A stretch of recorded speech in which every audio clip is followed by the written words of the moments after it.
Are you ready? Let's go.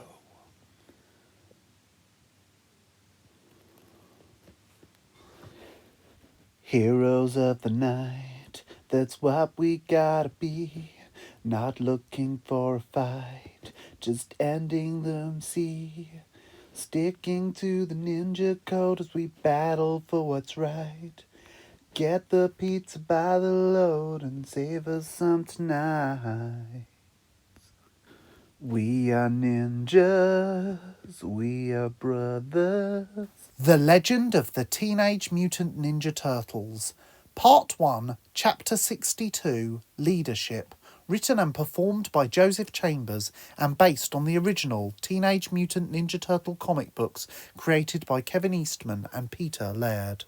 Once April had left the lair for school, Leonardo began training. He kicked, he punched, he blocked, and unfortunately overexerted himself without realising it. When his father required him to attend the study for education with his brothers, he was a tad annoyed, but part of him accepted the need for mental tuning as well as physical. The turtles were due to get a geography test back. Donatello got 95%, Raphael got 75%, and Michelangelo got 71%. Despite all the revision hours he put in, he'd ultimately failed the geography test by a large margin by getting only 49%. He and his father both seemed shocked by the results, and when asked how much he revised by Master Splinter, Leonardo found himself surprisingly reluctant to say. Of course, Donatello was all too keen to pipe up and say, 4 hours, if not more, a day. Leo looked crestfallen as his father's face fell. I really wish you would not put too much pressure on yourself. You will not function properly if you keep pushing yourself too hard. I understand there is a lot of burden on you at the moment, and I truly emphasise. A part of him snapped at that moment. Perhaps he was angry at himself, but he took his aggression out on the nearest thing to hand, his father. No, you don't understand. You weren't there. What have you really done in this battle? We have only a few days to do something, and I didn't even know what. Michelangelo's leg is broken, and all we are doing is learning where capital cities are and trying to work out what it means to be a developing country. What the hell does it even matter? Leonardo then tipped over his desk and stomped out of the study, and then out of the lair. Everyone stared, absolutely gobsmacked behind him. Master Splinter went to go after him, but was held back by a tight grip on his arm from Michelangelo. I won't pretend to be an expert about these things, but I think you're the last guy he wants to see now. Master Splinter seemed reluctant to stay, but at the same time knew that Michelangelo was right. He had already done all he could, and simply seemed unable to get through to Leonardo. I'll go, Raph announced.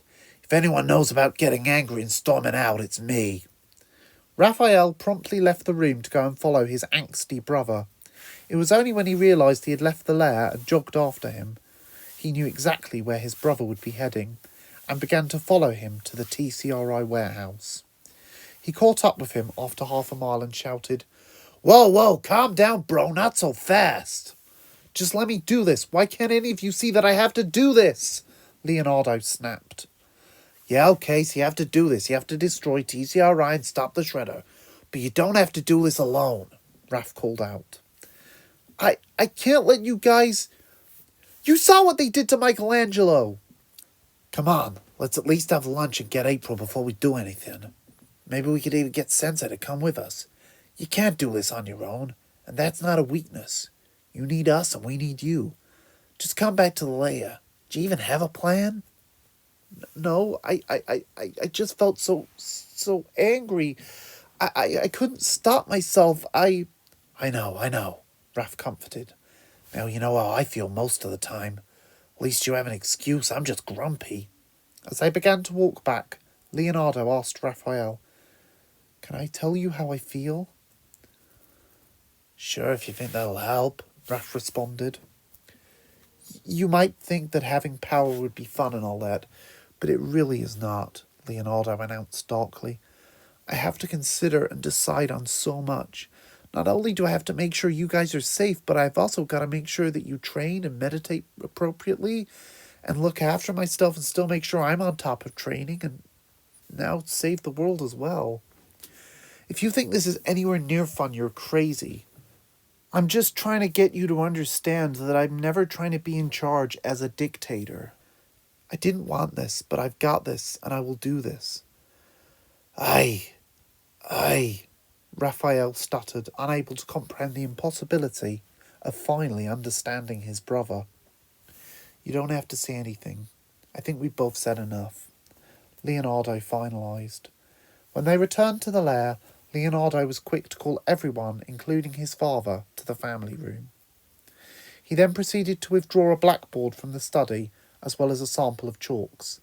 This, he announced, drawing a rectangle in the centre of the board, is the TCRI warehouse. Leonardo turned to Donatello. Did you print out those schematics of the building I asked for from that memory stick? Yes, they are in my... He retrieved a folded sheet of paper from the pocket of his belt. Belt! He then handed the papers to Leonardo. Leonardo examined the papers carefully and then drew 2 more rectangles within the first. This one, he pointed to the first rectangle, is where their main computer terminal is. If we take this out, they lose all their data. Including how to build all their robots and all their mutagen research? Donatello asked. Exactly. Not only that, but I imagine it will slow down their plans to take over the world, which will naturally give us more time to work out how to stop them, Leonardo confirmed enthusiastically. Now this second room here, he pointed to the second rectangle, is an honest unknown, but that changes now. Here's the plan. We will split into 3 groups. I will go with Father to the mystery room, whilst Donatello and Raphael, you will take the computers. April will be disguised as a member of the Foot so as to create a distraction while all of this happens. Any questions? Michelangelo raised his hand. Where am I in this plan? In your wheelchair, getting better. Think of it as a holiday, time to relax, Leonardo confirmed. Michelangelo hated being seriously injured. He wanted to save the world with them. It was bad enough that he messed up often enough to cause concern for his mental stability, and now, when his brothers were facing the fight for their lives, he couldn't be there for them.